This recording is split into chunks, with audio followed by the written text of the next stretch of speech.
Hero Raj Tarun పై లావణ్య అనే యువతి Narsingi police స్టేషన్లో ఫిర్యాదు చేసింది. తనను ప్రేమించి పెళ్లి చేసుకుంటానని రాజ్ తరుణ్ మోసం చేశాడని, మరో మహిళతో ఉంటున్నాడని లావణ్య ఆరోపించింది. తన ఫోన్ లిఫ్ట్ చేయటం లేదని, నంబర్ బ్లాక్ చేశాడని తెలిపింది. రాజ్ తరుణ్తో పాటు అతడి సోదరుడిపైన లావణ్య ఫిర్యాదు చేసింది. రాజ్ తరుణ్ సోదరుడు అనేక సార్లు బెదిరింపులకు గురి చేశాడని ఆరోపించింది లావణ్య. నార్సింగి పోలీసులు లావణ్య ఫిర్యాదుని స్వీకరించారు.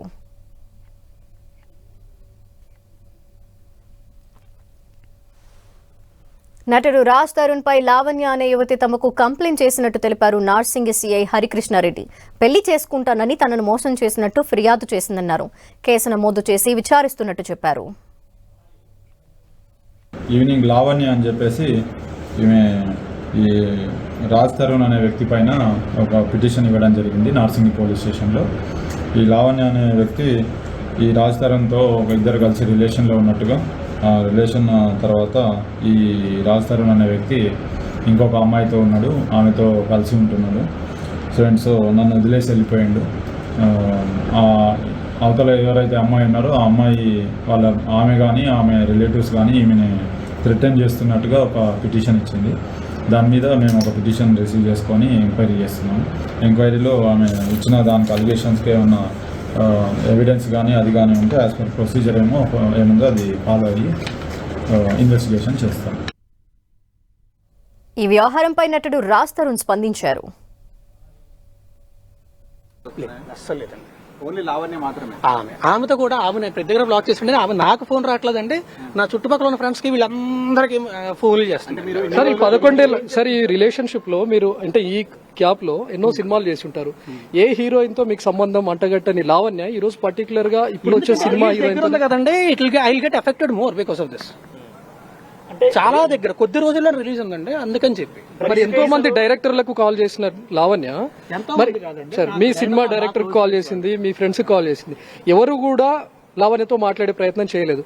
కానీ మీ సినిమా హీరోయిన్ మాత్రమే ఆమెతో ఎందుకు మాట్లాడే ప్రయత్నం చేయకపోవడం కాదండి, అందరూ మాట్లాడారండి. అందరూ మాట్లాడి నాకు ఫోన్ చేసి ఇలా ఇబ్బంది పెడుతుందని చెప్పిన తర్వాత నేను లీగల్ గా కన్సల్ట్ అవ్వడం స్టార్ట్ చేశానండి. నేను లీగల్ గా కన్సల్ట్ అవుతున్నానని తెలిసి నాకంటే ముందు స్టాప్ తీసుకుందామని అడిగి కంప్లైంట్ ఇచ్చిందండి. చాలా సార్లు అండి, ఒక్కసారి కాదు, 2 సార్లు కాదండి, చాలా సార్లు ప్రతిసారి కూడా. ఓకే, ఇప్పుడు మీరు ఫైనల్ గా ఇప్పుడు మీ మొత్తం కూడా లావణ్య మీ తర్వాత మల్హోత్రా మీ ముగ్గురు మధ్య చుట్టూ తిరుగుతుంది ఇది.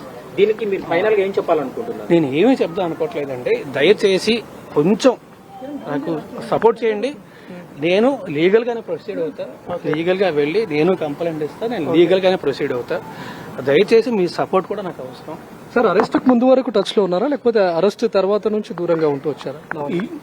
లేదండి, అంటే టచ్ లో ఉంటే కాదండి, అక్కడే నేను అప్పుడు బయటకు వస్తానండి. అప్పుడు తను అంటే ఈ క్వశ్చన్ మిమ్మల్ని అడగడానికి రీజన్, తను ఫిర్యాదులో ప్రధానమైన ఆరోపణ ఏంటంటే ఎప్పుడైతే నేను డ్రగ్స్ తీసుకుని అరెస్ట్ అయ్యానో అప్పటి నుంచి నన్ను దూరం పెడుతూ వచ్చాడు అనేది తను చెప్తుంది. అంటే మీరు డ్రగ్స్ కేసులో అరెస్ట్ కాకన్నా ముందు వరకు కూడా ఆమెతో టచ్ లో ఉన్నారా, పరిచయంలో ఉన్నారా? ఖచ్చితంగా ఉన్నానండి. అది మీకు అంటారు కదా టిప్ ఆఫ్ ద ఐస్బర్గ్, ఇంకా దీని అమ్మ ఇంకా భరించలేము అన్న సిచ్యువేషన్ వచ్చేస్తుంది. అప్పటికి నేను ప్రతిసారి చెప్తాను అంట వద్దు వద్దు వద్దు వద్దు వద్దు అని చెప్పి అప్పటికి నాకు ఇంకా విరక్తి వచ్చిందండి. ఆ మస్తాన్ సాన్ అబ్బాయితో నేను ఇంట్లోనే వచ్చి ఆడితోనే పడుకుంటుంది, ఇవన్నీ చేస్తుంది. వాళ్ళిద్దరికి వాళ్ళకి ఉందండి. అది ఆవిడని అడగండి, దయచేసి ఆవిడని అడగండి. బ్రేకప్ అదే అండి, వాళ్ళిద్దరు అదే ఇంట్లో ఉండదండి, అదే ఇంట్లో అంతా ఉండదు. నాకు ఎలా పరిచయం అయ్యారో నాకు తెలియదండి, ఎవరో ఫ్రెండ్స్ పరిచయం అయ్యారు. నేను ఇవ్వలేదండి, నాదండి అది. మీరు ఉండమని చెప్పిన ఫ్లాట్ లో మస్తాన్ నేను ఉండమని చెప్పలేదండి, నేను కూడా అందులోనే ఉండేవాడిని. ఈవిడ గోల్ తట్టుకోలేక మళ్ళీ పోలీస్ కంప్లైంట్ ఇద్దాము లేదా మీడియా ముందుకు వద్దాము అంటే మీకు అంటారు కదా అద్దాల మేడలో ఉన్న వాళ్ళు రాళ్ళు ఇస్తే వాళ్ళ అద్దాలు పగులుతాయని చెప్పి, అందుకని చెప్పి ఆవిడని అనకుండా నేనే బయటకు వచ్చాను. లావణ్య మీరు కలిసి రిలేషన్షిప్ లో ఉన్నప్పుడు మస్తాన్ ఎలా వచ్చాడు మధ్యలోకి? మేము కలిసి రిలేషన్షిప్ లో ఉన్నది చెప్పాను కదండి, 2014 నుంచి 2 ఏళ్ళు 3 ఏళ్ళు అండి, అంతే అండి. మస్తాన్ ఈ మధ్య వచ్చాడండి, 2 years బ్యాక్ ఇప్పుడు వచ్చాడు. రిలేషన్షిప్ లో లేవండి, అదే ఇంట్లో పడి ఉండేవాడిని. ఆ తర్వాత ఇంకా తట్టుకోలేక నేనే బయటికి వెళ్ళిపోయాను. ఆవిడ కూడా బయటికి పంపిస్తే మళ్ళీ రచ్చ అవుద్ది, అనవసరంగా రెప్యుటేషన్ పాడవద్దు అని చెప్పి. నాకు తెలియదండి. నేను విన్నానండి చేసేవాడు ఇది అంటే వాళ్ళిద్దరూ, నేను చెప్తానండి. ఇప్పుడు 17లో రిలేషన్షిప్ బ్రేక్ అయింది, కానీ ఇప్పుడు 7 years పాటు అంటే ఒక ఫ్రెండ్షిప్ కంటిన్యూ అయిందా సార్? మేము ఫ్రెండ్షిప్ ఏం కంటిన్యూ అవ్వలేదంటే భరించానండి. ఓకే, తర్వాత ఇంకా భరించలేక అక్కడి నుంచి బయటకు వచ్చానండి. అంటే ఇప్పుడు ఎంటైర్ ఎపిసోడ్ లో కేవలం లావణ్య ఒక్కతే ఉందా, వెనుకుండి ఎవరైనా నడిపిస్తున్నారని మీరు ఏమన్నా? నాకు నిజంగా తెలియదు, నాకు నిజంగా తెలియదు. అయితే లావణ్య ఒకటే ఆరోపిస్తుంది, ఆమె జైలు నుండి వచ్చేసరికి మీరు పారిపోయారు, తప్పించుకోపోయారు. వచ్చేసరికి ఏమండి చెప్పాలి ఏమండి, నేను యాక్టర్ నండి, ఎక్కడికి పారిపోతానండి? నేను చెప్పలేదు, తను కనీసం డ్రగ్స్ తను చెప్పలేదు, ఎక్కడ పారిపోతానండి? నేను వేరే తీసుకుని వేరే ఇంటికి వెళ్ళిపోయాను అంతే తప్ప పారిపోవడం అంటే చాలా పెద్ద మాట అండి. అది యాక్టర్ ఎక్కడ పారిపోతాను? హెల్ప్ చేయలేదా అని ఏమైనా కోపం ఉంది? ఏం హెల్ప్ చేస్తామండి? డ్రగ్స్ కేసు హెల్ప్ చేస్తామండి. అంటే ఇప్పుడు మీ ప్లాట్ లోకి ఎప్పుడైనా డ్రగ్స్ తీసుకుని వచ్చి మీరు చూసింది? ఇంట్లో చాలా సార్లు అండి, మస్తాన్తో పాటు నేను ఎప్పుడు చూడలేదు. ఆమె తీసుకోవడం చాలా సార్లు. ఇప్పుడు ఏం చెప్తారు మీరు ఫైనల్ గా మీడియా కానీ అందరికీ? నేను ఒకటే చెప్తాను, లావణ్య కూడా చెప్పండి అలాగే ఏం చెప్పాలి. ఆవిడతో నేను లీగల్ అడ్వైజర్ ఉన్నప్పుడు మాత్రమే ఆవిడతో మాట్లాడతాను, లీగల్ అడ్వైజర్ లేకుండా ఆవిడతో మాట్లాడను.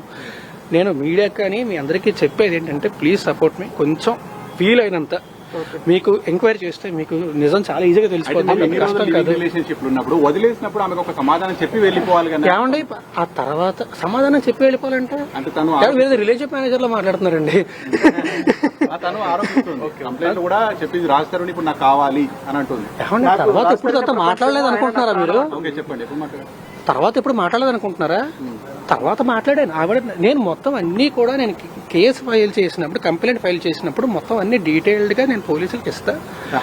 ఇచ్చి నేను కంప్లైంట్ ఆవిడ ఏమన్నా చెప్తాను. ఏమన్నా రాస్తారు నాకు కావాలి అంటే మస్తాన్ సాయి అన్నవాడు నన్ను పెళ్లి చేసుకోవాలి అని చెప్పి గుంటూరు వెళ్ళి ఫైల్ ఎందుకు ఎఫ్ఐఆర్ ఎందుకు ఫైల్ చేస్తాండి? ఇదిగోండి నా దగ్గర ఫిజికల్ కాపీ కూడా ఉంది, ఫోటో తీసుకొచ్చా.